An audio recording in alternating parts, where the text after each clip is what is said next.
ऋत समझिए, ऋत क्या है। ऋत की अवधारणा ऋग्वेद में प्रोमिनेंटली रूप से दी गई है और ऋत की व्यापक चर्चा वेदों में दिखाई देती है। ऋत का जो कंसेप्ट है वह कंसेप्ट एक प्रकार से इस संसार को चलायमान सत्ता के रूप में, इस संसार को अवधारित करने की संस्था के रूप में, इस संसार को नियोजित करने की संस्था के रूप में होता है। ऋत के माध्यम से संपूर्ण संसार को वैदिक आर्यों ने एक नैतिक एवं भौतिक परिवेश में आबद्ध करने का प्रयास किया है। तो एक प्रकार से जो प्राकृतिक शक्तियाँ हैं, ठीक है, जिसमें मुख्यतः मानवीय शक्तियाँ, भौतिक शक्तियाँ सभी समाहित होती हैं। तो एक प्रकार से जो प्राकृतिक शक्तियाँ हैं, मानवीय शक्ति, भौतिक शक्ति और दैवी शक्ति, तीनों को अगर मिला दें तो आपका हो जाता है, आपका यह प्राकृतिक शक्ति है, नेचुरल पावर है। तो जो ऋत की अवधारणा है यह मुख्यतः इसी भौतिक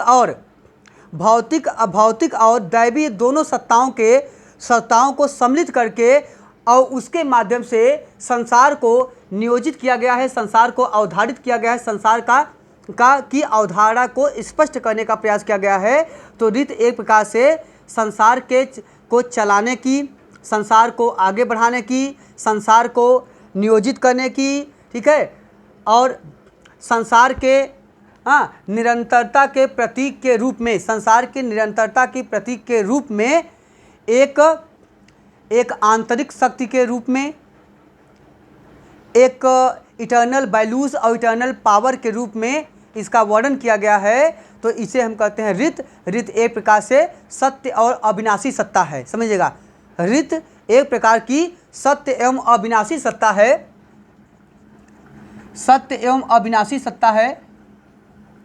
जो सत्ता सत्य हो, ट्रूथ हो, रियल हो, अविनाशी हो, जिसका कभी पतन न हो, जो कभी समाप्त न हो, ठीक है, ठीक है। तो यह जो सत्ता है यह एक प्रकार से अविनाशी है, जिसका कभी विनाश नहीं होता है। यह अनपेरिशेबल है, यह समाप्त नहीं होता है, इससे यह डिकाय नहीं होता है। तो यह क्या है, अविनाशी है, जिसका कभी विनाश न हो, सत्य है, वास्तविक सत्ता है। तो यह सत्ता क्या है, यह वास्तव में सत्ता जो है इसे कहा गया है ऋत एक प्रकार का moral and physical order of the world है। ऋत क्या है, ऋत एक प्रकार का सत्य एवं अविनाशी सत्ता है जो मुख्यतः विश्वव्यापी रूप से moral and physical order of world है। इसको बोलते हैं moral and physical order of the world. मतलब संसार का भौतिक एवं नैतिक नियामक है। नियामक मतलब होता है कारण मूलक होना, किसी चीज़ का कारण होना।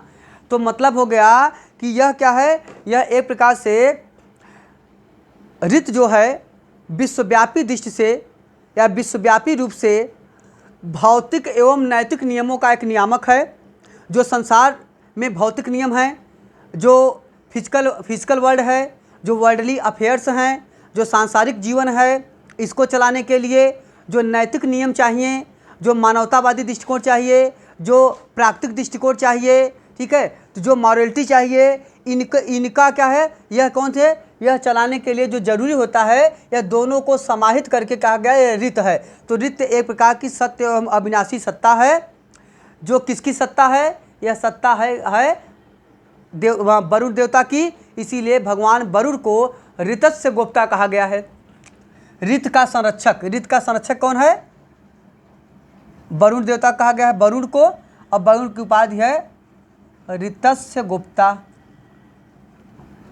ऋतस्य गुप्ता मतलब हो गया ऋत का संरक्षक, ऋत का संरक्षक।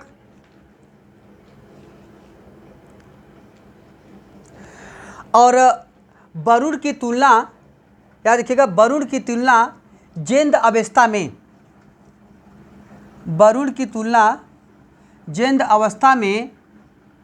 अवस्था में मुख्यतः अहुर मजदा से की गई है। जेंद अवस्था के देवता हैं अहुर मजदा, ठीक है, अहुर मजदा से की गई है। और जो अहुर मजदा भी एक प्रकार के नैतिक नियमों के संरक्षक हैं। संसार को चलाने के लिए जो सत्ता है उसके संरक्षक माने जाते हैं, उसके नियंत्रक माने जाते हैं। तो उसी तरह वरुण देवता जो हैं यह भी संसार के चलायमान सत्ता या संसार जो चलती है, संसार जो निरंतरता पाई जाती है, संसार का जो विकास होता है, इसके वाहक कौन हैं, इसके कारण कौन हैं, वह हैं वरुण। और वरुण देवता की शक्ति क्या है? ऋत। वरुण देवता की शक्ति क्या है? ऋत। ऋत है क्या? सत्य एवं अविनाशी सत्ता है। ऋत है क्या? ऋत नैतिक और भौतिक सत्ता है जो संसार को चलाती है, संसार इसी के माध्यम से आगे बढ़ता है। इसीलिए राधा कृष्णन जी ने लिखा, राधा कृष्णन कहते हैं कि ऋत जो है यह सच्चाई का मार्ग है। ऋत क्या है? कहते हैं ऋत एक प्रकार का सदाचार का मार्ग होता है और बुराइयों से रहित यथार्थ का पथ है। राधा कृष्णन जी के शब्दों में ऋत क्या है? ऋत सदाचार का मार्ग है जो बुराइयों से रहित होता है। तो बुराइयों से रहित सदाचार का जो मार्ग होता है यही कहलाता है ऋत। और सदाचार के माध्यम से ही यह संसार चलता है, सदाचार के माध्यम से ही यह संसार चलता है। अभी तो समझिएगा, आपको थोड़ा सा समझने में दिक्कत आई होगी, लेकिन यह सिंपल वर्ड था। अब आते हैं थोड़ा टफ वर्ड में, इसको बताते हैं, ठीक है। अब आगे समझिएगा, वेदांत दर्शन में जब सृष्टि की अवधारणा या जगत की अवधारणा को निरूपित किया जाने लगा, तो उस अवधारणा में यह कहा गया कि जो ब्रह्म सत्यम जगत मिथ्या और जीवो ब्रह्म है नापरह का जो सिद्धांत दिया गया, उसमें कहा गया कि जो यह संसार है, यह संसार या जगत सत्य नहीं है, पानी के बुलबुले की तरह है, ठीक है। यह जो जगत है, यह जगत मुख्यतः क्या है? जगत एक प्रकार का अज्ञानता है, जगत एक प्रकार का, ठीक है, एक प्रकार का विनाशी सत्ता है, जगत एक प्रकार का क्षणभंगुर सत्ता है।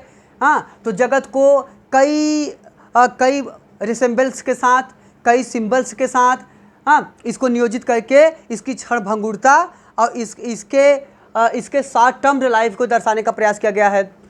तो ये कहा गया कि लेकिन वेदांत दर्शन में जो तीन सत्ता मानी गई, वेदांत दर्शन में जो हम लोग बेसिकली कहते हैं कि शंकराचार्य ने जगत को माना ही नहीं, ऐसा नहीं है। अगर आप दर्शन को व्यापक रूप से जब समझेंगे तब आप समझेंगे। वेदांत दर्शन में तीन सत्ता मानी गई है, एक सांसारिक सत्ता, दूसरा प्रातिभाषिक सत्ता और तीसरा मानी गई है पारमार्थिक सत्ता। तो जो तीन सत्ता है, ठीक है, सांसारिक सत्ता का मतलब होता है भौतिकवादी दृष्टिकोण, यह आपका सांसारिक दृष्टिकोण को दर्शाता है, यह आपका वर्ल्डली आउटलुक को दर्शाता है, यह आपके मार्टल लाइफ को दर्शाता है। जबकि जो आपका पारमार्थिक होता है वह ईश्वरीय सत्ता को दर्शाता है, वह परमार्थिक परम तत्व को दर्शाता है, अंतिम सत्य को दर्शाता है, ठीक है।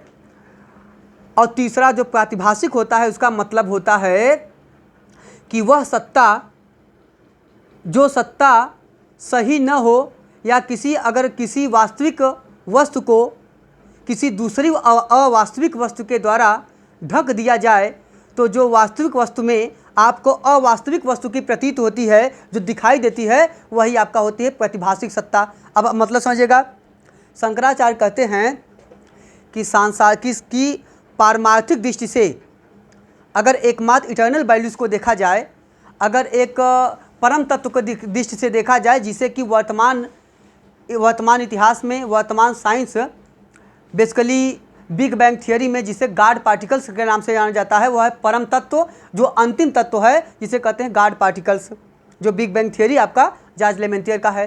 तो जो कहा गया जो परमार्थिक दृष्टि है वह केवल परम तत्व को ही अंतिम सत्य मानती है, जो कौन है? वह ब्रह्म है। लेकिन आगे शंकराचार्य कहते हैं कि लेकिन जो ब्रह्म है, क्या है कि ब्रह्म तो असीम है, निराकार है, निर्विशेष है, गुणातीत है। हाँ, तो ब्रह्म तो किसी चीज़ की सृष्टि कर नहीं सकता है, क्योंकि ब्रह्म एक है ही, कुछ है ही नहीं उसके अलावा। तो अगर संसार है ही नहीं तो ब्रह्म की उसकी सृष्टि क्यों करेगा? अगर सृष्टि हो जाएगा, ब्रह्म करेगा, तब तो यह सृष्टि भी सत्य हो जाएगा, तो जगत मिथ्या हो ही नहीं पाएगा। तो कहा कि ब्रह्म ही सब कुछ है, उसके बाद तो कुछ है ही नहीं, तो ब्रह्म के द्वारा कुछ हो नहीं सकता। लेकिन सांसारिक दृष्टि से जब तक हम जगत को, संसार को देखते हैं कि यह सत्य है, तब तक के लिए आपको सृष्टि सत्य भी लगती है। इसलिए सत्य लगती है तो उन्होंने कहा कि संसार पारमार्थिक दृष्टि से तो असत्य है, लेकिन सांसारिक दृष्टि से यह सत्य है। यह सांसारिक दृष्टि क्या है? कहा कि यह वह दृष्टि है जो अज्ञानता की दृष्टि है। तो जब तक हम पानी के बुलबुले को, पानी और बुलबुला दोनों अलग मानते हैं, यही आपका सांसारिक दृष्टि है। और ये जो पानी है, पानी में जो हम बुलबुला अलग मानते हैं, यही प्रातिभाषिक दृष्टि है, जो कि वास्तविक पानी के स्वरूप को ढक के आपको बुलबुला दिखा दे रहा है, जो आपको रस्सी में सांप दर्शा दे रहा है। तो जब तक आप सांप समझ रहे हैं, वह प्रातिभाषिक दृष्टि है। वास्तविक सत्ता क्या है? केवल रस्सी की है। लेकिन तो आगे कहते हैं, इसलिए कहते हैं कि जब तक आपका सांसारिक दृष्टि है, ठीक है, तब तक के लिए सृष्टि आपका सत्य है। जब तक आप में अज्ञानता है, तब तक सृष्टि सत्य है। और इस सृष्टि को नियोजन कैसे पता चलता है?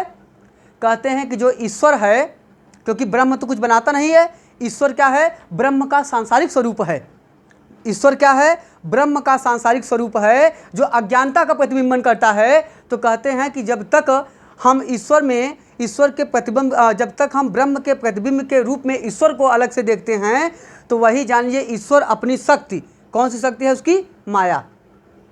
ईश्वर अपनी माया नामक शक्ति के माध्यम से इस संसार को आपको सत्य दिखाता है। इस संसार को आपको सत्य दिखाता है। और तब तक आप, जब तक एक सत्य माया के माध्यम से क्या होता है? माया अपने दो शक्तियों के माध्यम से आरोपण और विक्षेपण, ठीक है, माया अपनी दो शक्तियों के माध्यम से इस संसार को आपको सत्य दिखाता है। यह माया क्या है? एक प्रकार से माया मुख्यतः ईश्वर की शक्ति है, जैसे कि वरुण की शक्ति है ऋत, जैसे कि वरुण की शक्ति है ऋत। लेकिन यह सत्य अविनाशी है। लेकिन शंकराचार्य के दर्शन में माया जो है वह ईश्वर की शक्ति है। वह उसी माया के कारण हम इस संसार को सत्य मानते हैं। हम पानी के बुलबुला को, पानी को अलग मानते हैं। हम अज्ञानता को भी सत्य मान लेते हैं, जगत को भी सत्य मान लेते हैं। यह हमारी जो सांसारिक दृष्टिकोण है, यह केवल माया नामक शक्ति के कारण होती है, जो माया अपने आरोपण और विक्षेप शक्ति के माध्यम से, आरोपण के माध्यम से क्या करती है? वास्तविकता को ढक देती है। और विक्षेपण के माध्यम से क्या करती है? किसी वास्तविक चीज़ में किसी अन्य चीज़ की प्रतीत करा देती है। पानी में आपको बुलबुला दिखा देती है और उसमें कई कलर दिखा देती है, आपको लगता है इंद्रधनुष की तरह, वह अलग है, व्यतिक्रमण कर देती है। तो व्यतिक्रमण की जो पद्धति है, वास्तव में सब कुछ पानी में समाहित है। तो जब तक हम सांसारिक दृष्टि से जगत को देखते हैं, तब तक वह सत्य है। और वह शक्ति किसके कारण सत्य लगती है? वह लगती है माया की शक्ति, माया के कारण। तो माया उसी तरह की शक्ति है जिस तरह की शक्ति ऋत होती है वरुण की। तो ईश्वर की शक्ति है माया, वरुण की शक्ति है ऋत। लेकिन ऋत सत्य और अविनाशी सत्ता है, जबकि जो माया है वह क्या है? माया एक प्रकार की सांसारिक सत्ता है, माया एक प्रकार की अवास्तविक सत्ता है, माया एक प्रकार की अज्ञानता है। तो यह दोनों शक्तियों के माध्यम से ही संसार हमें दिखाई देता है। तो यह सांसारिकता का दृष्टि है। इसको आप इस दृष्टिकोण से भी समझ सकते हैं।